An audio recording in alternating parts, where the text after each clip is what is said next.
um, Eli Whitney, an American inventor and the creator of the cotton gin.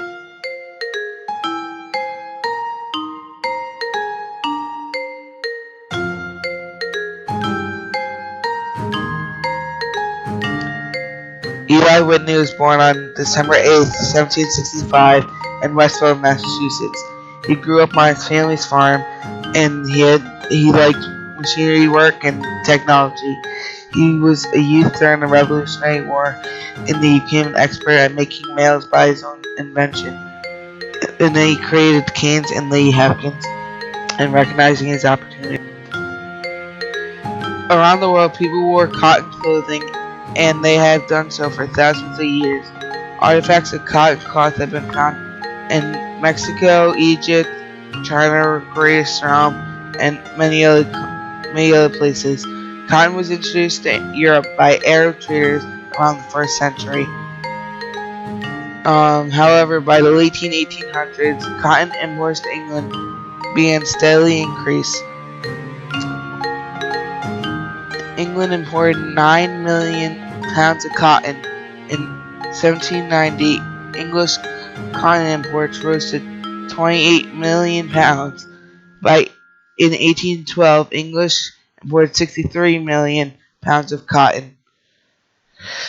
In 1825, England imported 228 million pounds of cotton.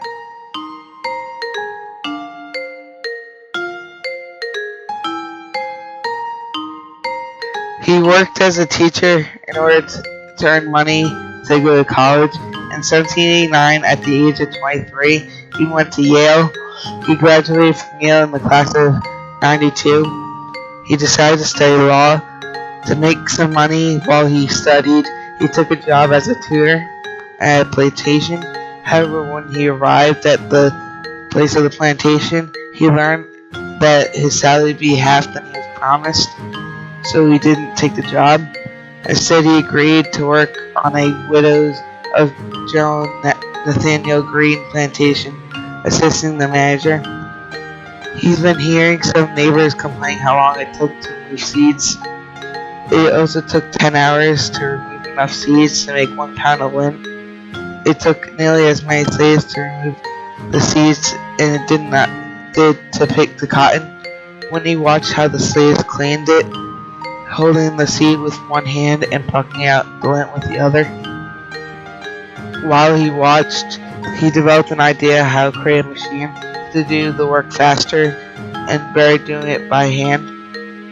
Whitney's machine used a sieve of wires to hold the seed, while a drum of small hooks-shaped wires brushed the lint away from the seed.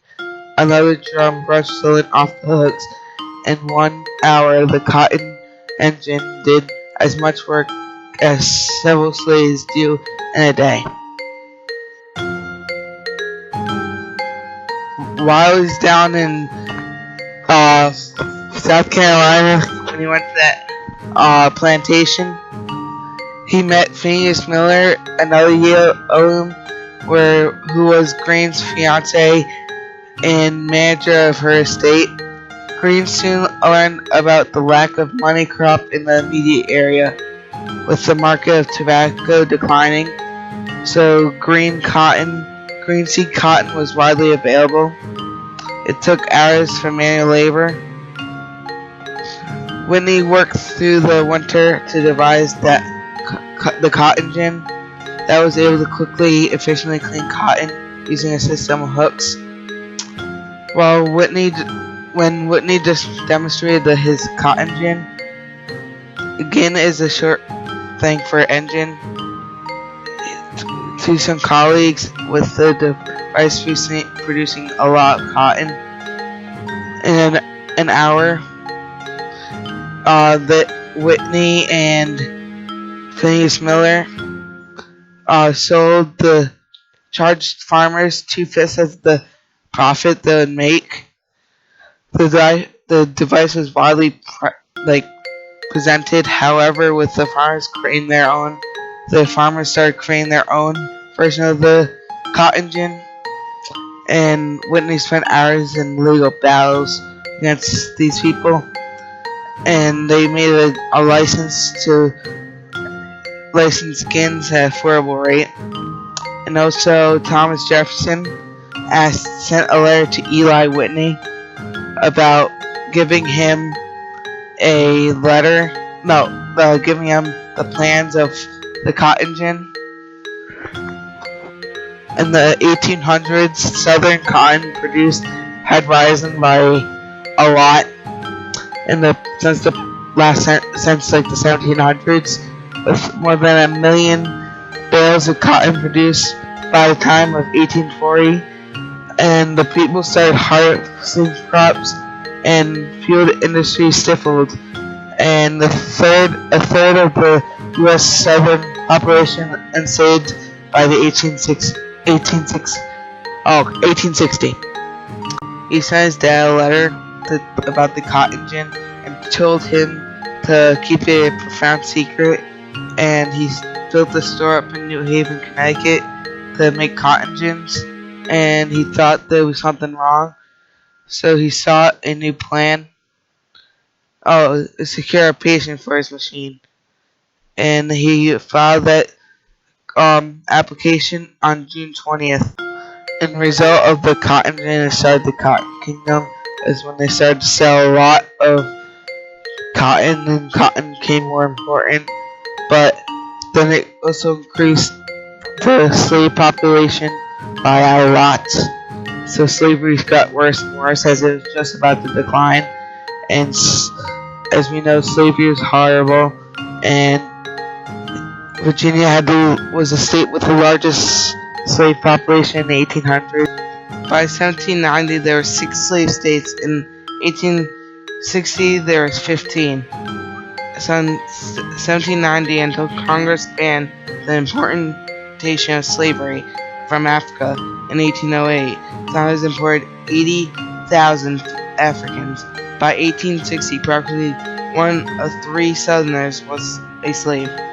One result of the cotton gin success, however, was that it helped strengthen slavery in the South. Although cotton gin made the process less labor intensive, it helped planters earn greater profits, prompting them to grow larger crops, in which they turned and required more people. Because slavery was the cheapest form of labor, farmers simply wanted more. Whitney proved to be an effective businessman and manager. He divided labor by his largely unskilled workforce and building equipment, enabled the large production of large numbers of parts at a low cost. The last of 10,000 muskets Whitney had promised on his contract came 8 years later, and were judged to be superior quality. He produced 15,000 more within the next 4 years. Eli Whitney played a pioneering role in the development of American system of production, and by 1817, when he was in his early 50s, he married Henrietta Edwards, with whom he had 4 children with, and he died January 8th, 1825, at the age of 59.